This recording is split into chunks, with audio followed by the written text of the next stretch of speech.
ইউক্রেনের শপিং সেন্টারে রাশিয়ার ডাবল ট্যাপ হামলার তীব্র নিন্দা জানিয়েছে জাতিসংঘ। এছাড়াও সংস্থাটি জানিয়েছে মঙ্গলবার ভোর পর্যন্ত গেল এক সপ্তাহে ইউক্রেন জুড়ে চালানো রুশ হামলায় শিশুসহ অন্তত অর্ধশত নিহত এবং ৩২৯ জন আহত হয়েছেন। এছাড়া গেল মঙ্গলবার ইউক্রেন রাশিয়ার পাল্টাপাল্টি হামলায় দুদেশের বেশ কয়েকজন হতাহতের খবর পাওয়া গেছে। রাশিয়ার তীব্র ক্ষেপণাস্ত্র হামলা মোকাবেলায় ইউক্রেন সম্প্রতি রুশ ব্যালিস্টিক ক্ষেপণাস্ত্র ভূপাতিত করতে সক্ষম কয়েকটি মার্কিন প্যাট্রিয়ট ইন্টারসেপ্টর হাতে পেয়েছে। তবে ইউক্রেনীয় প্রেসিডেন্ট ভলোদিমির জেলনস্কির দাবি, চাহিদার তুলনায় এগুলো অত্যন্ত কম, তাদের আরও প্রচুর সংখ্যক ইন্টারসেপ্টর প্রয়োজন। তবে যুক্তরাষ্ট্র নাকি অন্য কোনো দেশ এই একই প্রযুক্তি ব্যবহার করে এসব ক্ষেপণাস্ত্র তৈরি করে কিয়েভকে সরবরাহ করেছে সে বিষয়ে তিনি কিছু জানাননি। Не буду казати, від якої з держав підтвердження кількох систем ППО «Краталь» і ракет до них.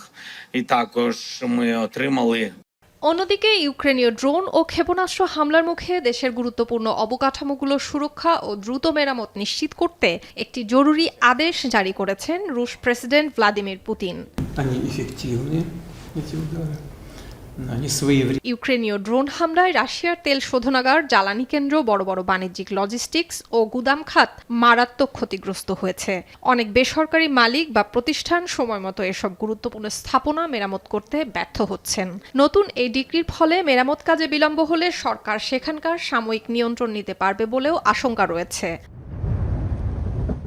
এদিকে কিয়েভ ও আন্তর্জাতিক মানবাধিকার সংস্থাগুলোর অভিযোগ, রুশ ড্রোন অপারেটররা ফ্রন্টলাইন এলাকার শহরগুলোতে বেসামরিক নাগরিকদের উপর স্রেফ নজরদারি নয়, বরং ধাওয়া করে আক্রমণ চালাচ্ছে। রাশিয়ার এমন কর্মকাণ্ডকে তারা মানব শিকার নামে অভিহিত করেছে।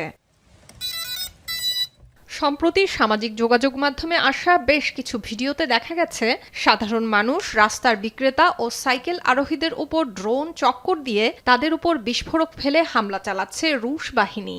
জাতিসংঘ ও হিউম্যান রাইটস ওয়াচ বলছে, এ ধরনের ড্রোন হামলা রাশিয়ার সুপরিকল্পিত কৌশল, বেসামরিকদের মনে আতঙ্ক তৈরি ও তাদের এলাকা ছাড়তে বাধ্য করার কৌশল। সুলতানা দিনা, এখন বিশ্ব।